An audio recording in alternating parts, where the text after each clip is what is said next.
The disqualification of 18 AIADMK rebel MLAs allied with SasiKala camp has now reached the Madras High Court. The court will hear the plea of 18 MLAs challenging their disqualification by the Tamil Nadu Assembly Speaker on Monday.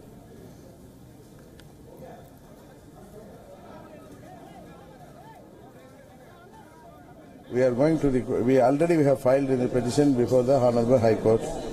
We will get it stayed because legally we are very sound. So we will get justice from the court. We already have filed the petition before the Honorable High Court. We will get it stayed because legally we are very sound.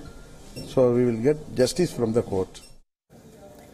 Meanwhile, Tamil Nadu's Governor C. Vidyasagar Rao has reached Chennai. He met the Indian Home Minister Rajnath Singh in New Delhi on Tuesday and reportedly briefed him about the political situation in the state. The meeting came in the backdrop of the Tamil Nadu Speaker disqualifying 18 legislators allied with the SasiKala faction. According to reports, Governor Vidyasagar Rao briefed the Home Minister on the current situation in Tamil Nadu's political uncertainty.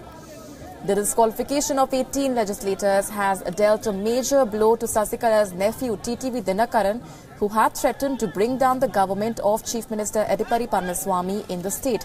Recently, the two factions of the AIADMK, led by Opanir Selvam and Edipari Palaniswamy, merged to end the crisis in the party. Later, the two merged factions expelled SasiKala as AIADMK General Secretary, triggering a fresh crisis for the Tamil Nadu government.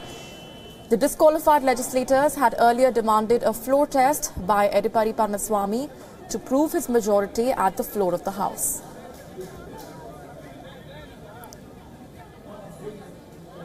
Let's go straight across to our correspondent Revati Rajivan joining us for more on this. It's been a period of absolute continuing political uncertainty for the state of Tamil Nadu there. Revati, what's the latest that you're getting in terms of reactions on ground?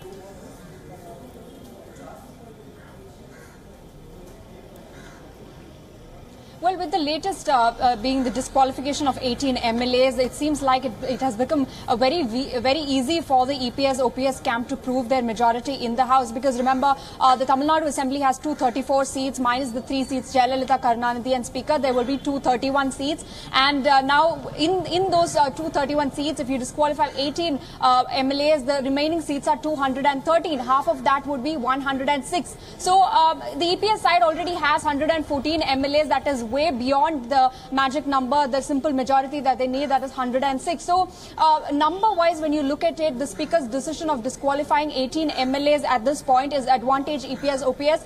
But again, it all depends on the verdict from the Madras High Court that will come tomorrow. There is a stay in place by the court that says there cannot be a floor test held until the 20th, that is tomorrow. And the TTV Dinakaran group has also approached the Madras High Court contesting the disqualification of these MLAs. Because remember, a few months ago, OPS camp MLAs had voted against the EPS government and they had split from the main party and had formed a separate faction from the party, and that at that time the Speaker did not take any such decisions. It was the same situation there too, but the Speaker did not take such a decision or disqualify those MLAs. So that would be one point that the TTV Dinakaran camp will emphasize on and approach the court with that. So if the court verdict is in favor of an immediate floor test, that is an immediate floor test, say that happens on Thursday, for example, depending on when the Speaker wants to hold the floor test, then that will be advantage EPS and OPS, because clearly at this point the EPS camp has sufficient numbers to hold on to the government, considering the 18 MLAs have been disqualified. Now, if the court verdict is in favor of TTV Dinakaran, saying that 1, the 18 MLAs disqualification does not stand, and 2, a floor test cannot be held, then the drama will continue. It means that TTV Dinakaran group still has hopes to stay in the game.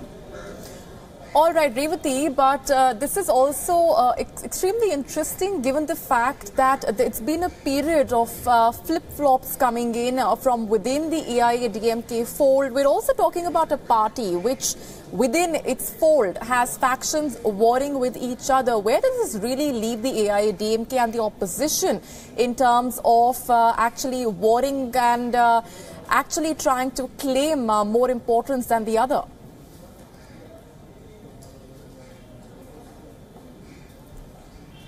Well, Well, there is no doubt that this entire drama within the party and the split in the party has weakened the party, because remember, when Jayalalitha was alive, it was one single party, one leader, one voice. It was a well-knit party. There were no dissenting voices within the party itself. So now, yes, the splitting of the factions has weakened the party. Now, there are two things that comes into play here. One, TTV Dinakaran has 18 MLAs at this point, and he claims to have several more MLAs who are working as sleeper cells. So if his claim is right, then when there's a flow test, these sleeper cell MLAs could come out and vote against the government, and there the EPS government could fall. That is one possibility if we go by the claims of TTV Dinakaran. Now, secondly, when you look at the party as a whole, the party does not have the traditional two leaves symbol with them.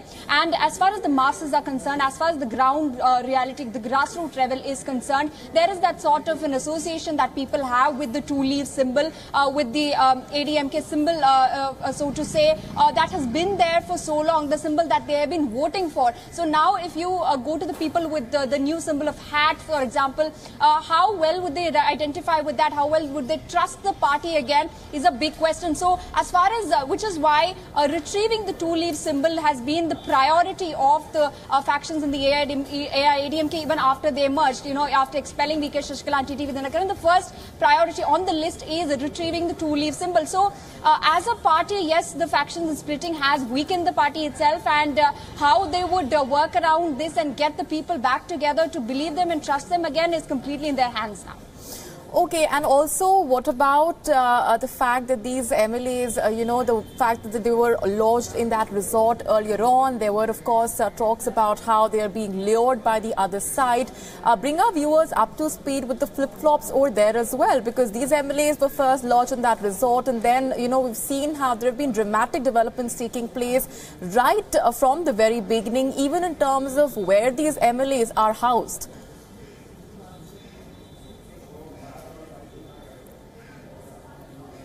Well, initially, as we know, they were lodged in a resort in Pondicherry, and then they were moved to a resort in Coorg. But now, as far as the MLAs say that they are there on their own will, there isn't much that the police or anybody else are being able to do. There were questions about whether they were kept there against their own will. But as long as those 18 MLAs say, no, we are here on our own wish, nobody is forcing us here. Remember earlier too, when Shashikala was here, the entire AIADMK MLA groups were taken away so that they are kept away from the OPS camp. Perhaps the resort politics even began in Tamil Nadu, so to say. The fashion of resort politics in today's system began there, with VK Shashikala taking all of the AIADMK MLAs away and keeping them in the resort to ensure that they don't move to the OPS side. So there is that concern of horse trading happening between the camps that the party leaders are alleging from all the sides, and some of the leaders do admit that they are keeping the MLAs away so that the OPS or EPS camp do not lure them into their own camps. They are admitting to that as well. But we have to see now, if the 18 MLAs are disqualified, it does not matter whether they are in Chennai or not.